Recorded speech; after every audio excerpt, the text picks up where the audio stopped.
বাঙালির মাছ ছাড়া কি চলে? তো দেখো আজকে একটা মাছের দারুণ অসাধারণ একটি রেসিপি নিয়ে চলে এসেছি।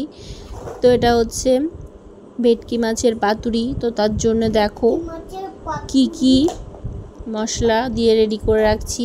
তো এখানে আছে জিরে গুঁড়ো, লঙ্কার গুঁড়ো, সর্ষে পোস্ত, লঙ্কা, আর আছে হলুদ, লবণ, আর কিছুটা সর্ষের তেল এবং কাঁচা লঙ্কা বাটা। তো সব কিছু দিয়ে ভালো করে নাড়িয়ে চাড়িয়ে মেখে নিতে হবে কিছুক্ষণ। তো আমি খুব ভয় পাচ্ছিলাম কারণ লঙ্কাতে আমার হাত ভীষণ জ্বলে, তবুও এটা একটু হাত দিয়ে না মাখলে হবে না, যেহেতু মাছ চামচ দিয়ে ঘুরতে গেলে ভেঙে যেতে পারে, তো ওই জন্য আমি হাত দিয়েই করছি। তো তারপর দেখো মেখে রাখার কিছুক্ষণ পর আবার আসছি।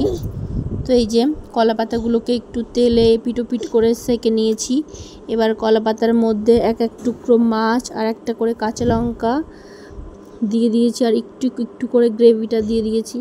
এবার হচ্ছে সেই কঠিন পর্বটা। তো এই মাছগুলোকে সুন্দর করে ভাঁজ করে এক এক করে সুতো দিয়ে আলতো হাতে, যাতে কলা পাতাটা ছিঁড়ে না যায়, সেই জন্য একটু সেঁকে নিয়েছি যাতে নরম হয়ে যায় কলা পাতাটা।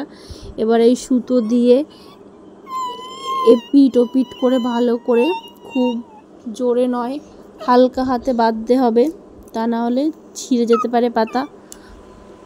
তারপর একে একে করে সবগুলোকে করে নিচ্ছি। দেখো হালকা হাতে, বেশি টানাটানি করলেই কিন্তু ছিঁড়ে যাবে।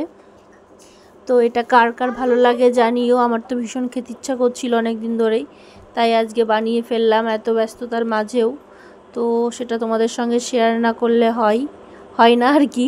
তো সেই জন্যেই চলে এলাম তোমাদের সঙ্গে এটা শেয়ার করতে। তো যাই হোক একে একে সবগুলোকে বেঁধে নেবো এইভাবেই। এই যে হয়ে গেছে বাঁধা। তো এবার পালা এগুলোকে ফ্রাই করার। তো তারপর দেখো এই যে ডিপ ফ্রাই করেছি হালকা তেলের মধ্যে দিয়ে।